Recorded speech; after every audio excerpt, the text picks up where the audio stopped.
पाकिस्तान के बीच तनाव और सीज फायर के बाद अब भारत ने अमेरिकी राष्ट्रपति डोनाल्ड ट्रंप के भी दावों को नकारा। विदेश मंत्रालय ने कहा कि ऑपरेशन सिंदूर के बाद व्यापार पर कोई बातचीत नहीं हुई। कल विदेश मंत्रालय ने प्रेस कॉन्फ्रेंस में डोनाल्ड ट्रंप के दो दावों को खारिज किया। पहला तो कश्मीर पर किसी भी तीसरे पक्ष का दखल मंजूर नहीं होगा, और दूसरा जो अमेरिकी राष्ट्रपति बोले थे कि मैंने सीज फायर करवाया दोनों देशों के बीच व्यापार ट्रेड की शर्तों पर। तो ट्रंप के इन दोनों दावों को खारिज किया विदेश मंत्रालय ने। अभी एक दिन पहले भी आपको बताऊंगा, डोनाल्ड ट्रंप ने कहा था कि हमने भारत पाकिस्तान के बीच परमाणु जंग रोकी और दोनों देशों को समझाया, लड़ाई नहीं रोकी तो ट्रेड नहीं करेंगे। लेकिन डोनाल्ड ट्रंप का यह दावा झूठा निकला। विदेश मंत्रालय ने कहा कि ऐसी कोई बातचीत नहीं हुई थी सीज फायर के दौरान। और दोस्तों, ट्रंप के इन्हीं हरकतों का नतीजा देखिए। अब भारत भी प्लान कर रहा है अमेरिका पर जवाबी टैरिफ लगाएगा। एल्यूमिनियम स्टील इंपोर्ट पर 25% ड्यूटी वसूल रहा अभी यूएस, जिससे 64,500 करोड़ का इंपोर्ट प्रभावित हो सकता है। तो अब भारत का भी प्लान है सेब और बादाम समेत अमेरिका के 29 प्रोडक्ट्स पर जवाबी टैरिफ लगाने की तैयारी कर रहा भारत। WTO यानी वर्ल्ड ट्रेड ऑर्गेनाइजेशन को इस बात की जानकारी भी दी है भारत ने। वहीं विदेश मंत्रालय का कहना कि भले ही सीज फायर हो चुका है, लेकिन भारत सिंधु जल संधि को स्थगित रखेगा, यानी अभी भी पाकिस्तान को पानी तो नसीब नहीं होगा। और पीएम मोदी ने भी पाकिस्तान को एक और बड़ी चेतावनी दी है। पीएम ने कहा कि आतंक के खिलाफ भारत ने लक्ष्मण रेखा खींच दी है। बीते दिन आपको बताऊंगा, प्रधानमंत्री नरेंद्र मोदी पंजाब जालंधर के आदमपुर एयरबेस पहुंचे और यहाँ से पीएम मोदी ने पाकिस्तान को कई सख्त चेतावनियां दी। और पीएम मोदी की पाकिस्तान को दी हुई ये हिदायत वर्ल्ड मीडिया में हेडलाइंस भी बन गई। पीएम ने कहा कि भारत अब आतंकी भस्मासुरों को छोड़ने वाला नहीं है। ऑपरेशन सिंदूर न्याय की अखंड प्रतिज्ञा है। ये भारत युद्ध के मोर्चे पर दुश्मन को मिट्टी में मिलाना भी जानता है। और पीएम मोदी ने यहाँ एयरबेस से देश के सेना, आर्मी के जवानों और वायु योद्धाओं का हौसला भी बढ़ाया। देखिए, मोदी बोले कि हर आतंकी हमले का जवाब हम अपनी शर्तों पर देंगे। पाकिस्तान में ऐसा कोई ठिकाना नहीं बचेगा जहाँ आतंकी चैन से रह सके। घर में घुसकर मारेंगे। देखिए, भारत माता की जयकारों के नारों से गूंज उठा आदमपुर एयरबेस। पीएम मोदी ने वायुसेना के योद्धाओं के साहस को सलाम किया। तो पाकिस्तान ने प्रधानमंत्री नरेंद्र मोदी के इस भाषण को भी भड़काऊ बताया और पाकिस्तान उल्टा कह रहा है कि भारत झूठ बोल रहा है, जबकि खुद झूठा देश पाकिस्तान है। और आपको बताऊंगा दोस्तों, इससे एक दिन पहले भी शाम को पीएम मोदी ने देश के संबोधन में पाकिस्तान को हिदायत दी थी कि पानी और खून एक साथ नहीं बहेगा। अब हम न्यूक्लियर ब्लैकमेलिंग भी नहीं सहेंगे। पाकिस्तान के खिलाफ कार्रवाई सिर्फ स्थगित हुई है, अब आगे अगर हमला हुआ तो मुंह तोड़ जवाब देंगे। आतंकियों ने हमारी बहनों का सिंदूर उजाड़ा, हमने उनके ठिकाने उजाड़ दिए। पाकिस्तान से अब अगर बातचीत होगी तो सिर्फ पीओके पर ही होगी।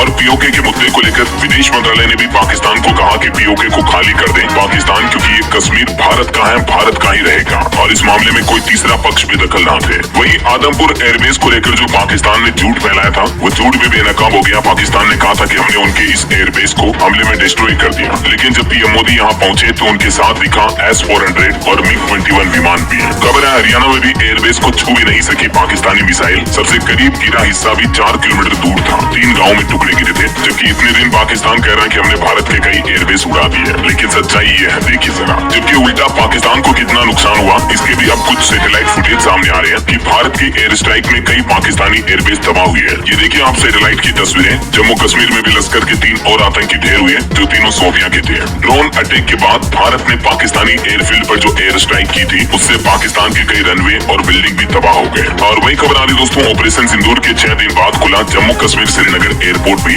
दिल्ली से अमृतसर चंडीगढ़ की फ्लाइट कैंसिल थी, लेकिन अब यहाँ से रेगुलर फ्लाइट शुरू होने जा रही है। और भारत पाकिस्तान सीज फायर का 5वां दिन भी कुछ यूं रहा। अभी दोनों तरफ हालात लगभग सामान्य दिख रहे हैं। बॉर्डर से लगे गाँव के लोग अब अपने घरों की तरफ लौट रहे हैं। चलिए अगली बड़ी खबर देखिए, राजस्थान के जैसलमेर में एक नया आदेश जारी हुआ। यहाँ कोई भी पाकिस्तानी सिम कार्ड इस्तेमाल नहीं कर पाएगा, इस पर बैन लगा दिया गया। वही देखिए, इंडियन आर्मी ने जारी किए जम्मू पहलगाम हमले के दोषी आतंकियों के पोस्टर। जानकारी देने वालों को 20 लाख रुपए तक का इनाम भी मिलेगा। ये वो 3 आतंकियों की तस्वीरें भी आप देख सकते हैं। जो भी लोग इन शख्स के बारे में इंडियन आर्मी को जानकारी देगा तो उन्हें 20 लाख रुपए तक का प्राइज मनी दिया जाएगा। इन नंबरों पर आप इंडियन आर्मी तक इनके बारे में जानकारी पहुंचा सकते हैं। चलिए अगला अपडेट आ रहा दोस्तों, एविएशन मिनिस्ट्री ने भी अधिकारियों के साथ बैठक की और कल 15 मई से देश भर के बंद किए गए सभी 32 एयरपोर्ट्स पर भी फ्लाइट की सेवाएं शुरू हो जाएगी। और अगली बड़ी अच्छी खबर देखिए, हमारे देश की सेना के जवानों के सम्मान में सरकार ने एक अहम फैसला लिया। अब प्राइवेट अस्पतालों में सैनिकों व उनके परिवार को इलाज कराने में भी छूट मिलेगी। उत्तराखंड इंडियन मेडिकल एसोसिएशन ने ऑपरेशन सिंदूर के तहत सैनिकों और उनके परिवारों को अब निजी अस्पतालों में इलाज पर छूट देने का निर्णय लिया। ओपीडी में 50% और आईपीडी व जांचों में भी 15% तक छूट मिलेगी। चलिए अगला अपडेट देखिए, अब हर साल 23 सितंबर को मनाया जाएगा आयुर्वेद दिवस। सरकार की तरफ से यह बड़ी घोषणा की गई है। केंद्र सरकार ने अब सितंबर महीने की 23 तारीख को हर साल आयुर्वेदा डे के रूप में मनाने का फैसला किया है। ये दिन प्राकृतिक संतुलन का प्रतीक माना गया है, जो आयुर्वेद के संतुलन के सिद्धांत से मेल खाता है। और वही खबर आ रही दोस्तों, सरकार पेंशन के नियमों में भी बदलाव करने का प्लान कर रही है। अब 25 साल से ज्यादा की अविवाहित पुत्री या विधवा महिलाएं या परित्यक्ता भी पेंशन पाने की पात्र होगी, हकदार होगी। मध्य प्रदेश सरकार द्वारा ये पेंशन के नियमों में बदलाव करने का प्लान किया जा रहा और नियमों में संशोधन का मसौदा भी तैयार हो चुका है, बस अंतिम रूप देना बाकी है। चलिए अगला अपडेट देखिए। मानसून की दस्तक हो चुकी है। अंडमान निकोबार द्वीप समूह पहुंचा मानसून। 27 मई तक इसी महीने केरल राज्य मानसून पहुंचने की संभावना है। वैसे आज भी 23 राज्यों में आंधी बारिश का अलर्ट है। मध्य प्रदेश राजस्थान के भी 59 जिलों में चेतावनी है। आगे मैं आपको बताऊंगा और भी मौसम समाचार विस्तार से। फिलहाल देखिए अगली खबर। अब बिजली के स्मार्ट मीटर में अगर 200 रुपए से कम बैलेंस हुआ तो आपकी बिजली कट जाएगी। झारखंड राज्य में स्मार्ट मीटर बिजली उपभोक्ताओं के लिए सरकार की तरफ से अगले महीने जून से ये नए नियम लागू किए जा रहे हैं। और एक बड़ी दुख भरी घटना की खबर देखिए दोस्तों। पंजाब राज्य में जहरीली शराब की वजह से 21 लोगों की मौतें हो गई। हर तरफ आंसू और मायूसी का माहौल छा गया। किसी का सुहाग उजड़ा तो किसी ने खोया अपना बेटा, किसी का पति छिन गया तो किसी का पिता का साया उठ गया। ये मंजर देख हर कोई कांप सा गया। पंजाब के अमृतसर जिले की ये घटना है। मैम आप अपने बेटे को कैसे पढ़ाती हैं? मैं अपने बेटे को 7th क्लास का मैथ्स भी नहीं पढ़ा पाती।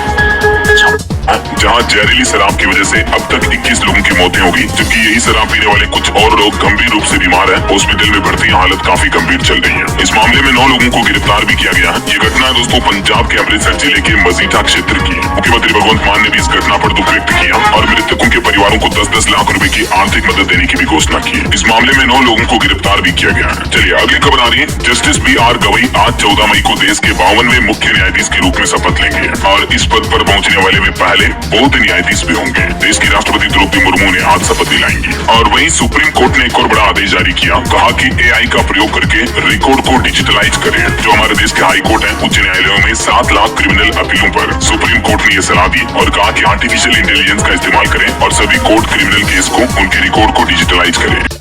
नमस्कार दोस्तों, मैं नवीन सिंह विस्ट्री इनसाइट कवरेज काशीपुर से आपका स्वागत करता हूं। दोस्तों आज हम आए हैं यहां पर समर स्टडी हॉल, जो कि हमारे पूरे काशीपुर ही नहीं उधम सिंह नगर में लगातार नए नए परचम लहराता रहा है। चाहे वो शिक्षा का क्षेत्र हो, चाहे वो खेल का क्षेत्र हो या कोई अन्य जैसे कल्चरल या कोई अन्य एक्टिविटी हो, लगातार समर स्टडी हॉल अपनी एक अलग पहचान हमेशा से बनाए रखता है। आज हमारे सामने है रिजल्ट को लेकर हम बात कर रहे हैं। यहाँ पर डायरेक्टर मैम आदरणीय श्री मुक्ता मैम, जो कि शिक्षा के क्षेत्र में एक नई क्रांति को लेकर लगातार प्रयासरत रहती हैं और हमेशा ही कॉलेज का रिजल्ट अव्वल बनाने के लिए जी तोड़ प्रयास करती हैं। मैम बहुत बहुत कॉन्ग्रेचुलेसन। बहुत बहुत धन्यवाद और काशीपुर के सभी लोगों को मैं प्रणाम करती हूँ और उनका जो सहयोग मुझे मिलता रहता है शिक्षा के क्षेत्र में, उसको भी मैं साधुवाद देती हूँ। बहुत बहुत धन्यवाद, थैंक यू मैम। मैम थोड़ा सा ये जानना चाहेंगे आज के रिजल्ट के बारे में, थोड़ा सा बताइएगा कैसा रहा रिजल्ट और कितना आप सेटिस्फाई हैं रिजल्ट से और ये अचीवमेंट्स के बारे में क्या कहना चाहेंगे? देखिए रिजल्ट बहुत अच्छा रहा हमारा और हमने काशी को साइंस टॉपर दिया है। बहुत बढ़िया। यूँ तो हम हमेशा कोई ना कोई टॉपर देते हैं, कभी डिस्ट्रिक्ट टॉपर्स देते हैं, कभी स्टेट टॉपर्स देते हैं, कभी सिटी टॉपर्स देते हैं। इस बार भी हमारा जो साइंस में सिटी टॉपर है वो बच्चा है आयुष चौहान। बहुत बढ़िया और बहुत अच्छा बच्चों ने किया है। साथ साथ उन बच्चों को बहुत बहुत बधाई, कंग्रेचुलेशंस। और उसी के साथ साथ मैं अपने टीचर्स को भी बहुत बहुत बधाई देती हूँ, जिनके अथक प्रयास से बच्चों का रिजल्ट इतना अच्छा आता है और आता रहेगा, तो मुझे पूर्ण विश्वास है। और सबसे ज़्यादा विश्वास जो है उन पेरेंट्स को है, उन बच्चों के पेरेंट्स को है, जिन्होंने अपना विश्वास हमारे समर स्टडी हॉल स्कूल में दिखाया और यहाँ बच्चे पढ़ाए और यहाँ बच्चों ने बहुत अच्छा किया। और बच्चे कितने जो है अलग अलग CS बन जाते हैं, कितने डॉक्टर लाइन में चले जाते हैं, कितने इंजीनियरिंग लाइन में जाते हैं और कितने CA बनते हैं।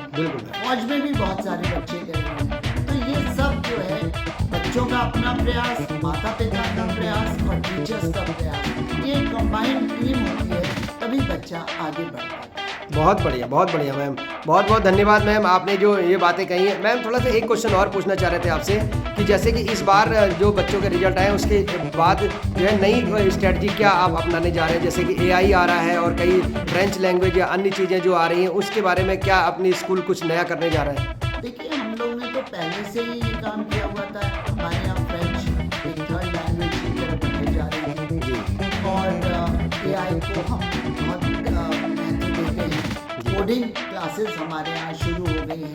हम म्यूज़िक और डांस, म्यूज़िक सब अलग अलग तरह की जो चीज़ें होती हैं जो बच्चों को आगे बढ़ने के लिए मोटिवेट करती हैं, वो सब है। हमारे यहाँ शाम को एक स्पोर्ट्स अकेडमी खुली हुई है जिसमें बच्चे आते हैं।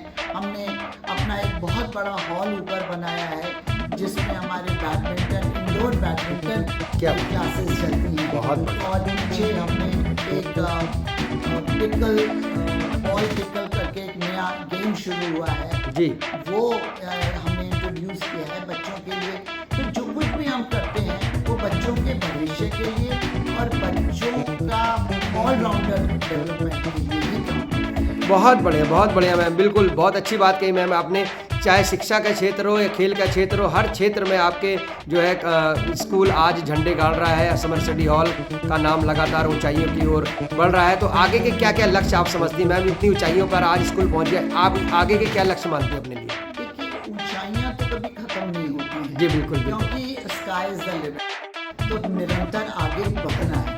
तो हमारे प्रिंसिपल साहब हैं अमित भाटिया, वो निरंतर इसी प्रयास में लगे रहते हैं कि किस तरह से हम हमारा नाम स्कूल का समर स्टडी हॉल जो है वो काशीपुर में अलग से दिखाई दे। हमारे बच्चे, हमारे टीचर्स, मेरे अपने बच्चे, चाहे वो अनुराग सिंह हो, चाहे वो शशांक सिंह हो, वो सब, मेरी अपनी बहू दीपाली सिंह, सब हम मिलकर एक टीम की तरह काम करते हैं। और जहाँ टीम वर्क होता है वहाँ कहीं ना कहीं अच्छे रिजल्ट्स तो बहुत बढ़िया। थैंक यू मैम, इस इंटरव्यू को देने के लिए आपका बहुत बहुत धन्यवाद। तो हमारे सामने आज समर स्टडी हॉल के डायरेक्टर सर श्रीमान अनुराग सिंह जी हैं और आज हम इनसे बात करेंगे। अभी हमने मुक्ता मैम से बात की, आदरणीय मुक्ता मैम से बात की, जो कि स्कूल के रिजल्ट को लेकर उन्होंने बहुत अच्छी बातें हमें बताई। और अब हम सर से पूछना चाहते हैं, जैसे कि सर यहाँ पर इस समर स्टडी हॉल के MD हैं और इसके बाद हेरिटेज जो स्कूल है वो भी लगातार ऊंचाइयाँ इनकी छू रहा है। तो सर से पूछना चाहते हैं, सर दोनों स्कूल में किस तरह से मैनेज करते हैं आप? देखिए, दोनों स्कूल के बच्चे जो हैं, सबसे इम्पोर्टेंट चीज़ जो मैं ये कहूँगा कि ये मेरे अपने बच्चे हैं। मैं जब भी कोई चीज़ स्कूल के लिए लेके आता हूँ या करता हूँ, मैं सबसे पहले ये सोचता हूँ कि क्या इसकी आवश्यकता मेरे अपने बच्चों को है। अगर मेरे अपने बच्चों को आवश्यकता है, दैट मीन्स कि वो दूसरे के बच्चे के भी है। और जब आप पेरेंट्स हैं जो ये भरोसा करके हमारे स्कूल में अपना बच्चा डाल रहे हैं, तो वो फिर वो मेरा बच्चा है। एटलीस्ट इस टाइम के जो स्कूल में वो बच्चा रहता है वो मेरा बच्चा है। और उस हिसाब से इस तरीके से चलना है कि वो आवश्यकता है विद चेंजिंग टाइम। आपको देखिए, टाइम चेंज होता जा रहा है, हमें क्या क्या नहीं चाहिए। बिल्कुल AI है, हम AI पढ़ा रहे हैं दोनों स्कूल में। AI पिछले 2-3 साल से हम AI पढ़ा रहे हैं। क्या बात है। रोबोटिक्स है, हमारा एस्ट्रो पाठशाला है, सब कुछ है, सारे गेम्स हैं, सारी एक्टिविटीज़ हैं। फन एंड लर्निंग एक चीज़ है कि हमें छोटे बच्चों को ये वाला करना पड़ता है कि उनको स्कूल आना अच्छा लगे। अगर हम छोटे बच्चों को पे पढ़ाई का ज़्यादा बोझ डाल दें, यस पढ़ना बहुत ज़रूरी है, पर अगर ज़्यादा पढ़ाई का बोझ डालेंगे तो उनको स्कूल आना अच्छा नहीं लगेगा। वो जितनी बड़ी क्लासेस में आते रहेंगे उनको लगेगा पढ़ाई एक बोझ है। तो पढ़ाई को बोझ से ज़्यादा इट इज़ मोर इम्पोर्टेंट कि हम उनको ये लेके चलें कि ये लर्निंग आपके लिए इम्पोर्टेंट है और उसको एक फ़न तरीके से अगर आप लर्न करेंगे तो आप मैं ये 100% कह सकता हूँ कि आपका रिज़ल्ट हमेशा अच्छा हो। दिल से करते हैं तो उसका रिज़ल्ट हमेशा अच्छा होता है। और सीधी सी बात है, जब हमेशा मैं बच्चों को बोला है कि at the end of the day कोई 60% पे आ रहा है, कोई 90 पे आ रहा है। हमारे स्कूल्स ने दोनों ने 99.4 दिया है, उत्तराखंड टॉपर दिया है, ऑल इंडिया लेवल 2 रैंक भी दे चुके हैं, डिस्ट्रिक्ट टॉपर्स भी दिए हैं। क्या बात। पिछले 2-3 साल से कंटिन्यूस साइंस के टॉपर्स दिए जा रहे हैं काशीपुर के। और आप ये लेके चलिए, कुछ बच्चे ऐसे होते हैं। मैं हमेशा कहता हूँ कि जब आपका रिजल्ट आता है तो अपने दिल पे हाथ रखिए कि क्या ये मेरे सबसे बेस्ट परफॉर्मेंस थी। अगर आप उससे खुश हैं तो मैं भी खुश हूँ, बिकॉज ये आपकी लगन है, आपकी क्षमता है। हम आपको सिर्फ एक डायरेक्शन दे सकते हैं, अल्टीमेटली काम तो बच्चे आपको खुद को ही करना है। और यही सोच के साथ बच्चों के साथ खड़ा रहना है, उनके पीछे। जैसे वो कहते हैं कि डायरेक्शन देने वाला वो इंजन हूँ मैं, वो कोशिश करता हूँ। मैं ये कह सकता हूँ कि उनको एक सही दिशा में, एक सही डायरेक्शन में लेके चलूँ। और यही खुशी की बात होती है कि जब हमारे बच्चे अच्छा करते हैं तो इससे ज़्यादा हमें और कोई खुशी नहीं होती, कोई किसी टीचर को या किसी माँ बाप को, क्योंकि हम भी उनके माँ बाप ही हैं। Thank you. बहुत बढ़िया sir, thank you sir, thank you thank you. तो दोस्तों अभी हमने सर के विचार लिए, एमडी सर के विचार लिए, आदरणीय मुक्ता मैम के विचार लिए। अब हम पहुंचे हैं यहाँ के स्कूल के प्रिंसिपल सर के पास। जी हाँ दोस्तों, मैं बात कर रहा हूँ श्रीमान अनुज भाटिया जी की। तो आइए सर से बात करते हैं। सर, आज की अचीवमेंट पे आप क्या कहना चाहिए? देखिए, सबसे पहले सीबीएसई के 2024-25 का जो रिज़ल्ट आया उसमें अच्छे नंबर पाने वाले, पास होने वाले सभी बच्चों को मेरी तरफ से बहुत बहुत बधाई। और जहाँ तक रही समर स्टडी हॉल के विद्यालय के रिज़ल्ट की बात, वो हमेशा की तरह उत्कृष्ट है, बहुत अच्छा रिज़ल्ट है। बच्चों ने बहुत मेहनत करी, टीचर्स ने बहुत मेहनत करी, एक बहुत ही अच्छा रिज़ल्ट हमें दिया, चाहे वो 12th का रिज़ल्ट है, चाहे वो 10th का रिज़ल्ट है। दोनों ही क्लासेस के बच्चों ने बहुत अच्छा रिज़ल्ट दिया। आज हमारी पेरेंट्स से बात हुई, हमने उनको विद्यालय में बुलाया था। सभी ने टीचर्स का बहुत बहुत आभार जताया, जो कि एक स्तंभ है इस विद्यालय का, जिनकी वजह से ये जो विद्यालय है आज इस जगह पहुंच पाया है। बच्चे और शिक्षक, उन लोगों ने जितनी मेहनत करी है, उसी की वजह से आज जो रिज़ल्ट हम देख पा रहे हैं, जिसमें आयुष चौहान ने साइंस स्ट्रीम में काशीपुर में टॉप किया है, मैं उसे भी बहुत बहुत बधाई देना चाहूँगा। और इस तरीके का रिज़ल्ट जो है वो न सिर्फ बच्चों के माता पिता का, विद्यालय का मान भी बढ़ा। बहुत बहुत धन्यवाद, थैंक यू सर, क्या बात।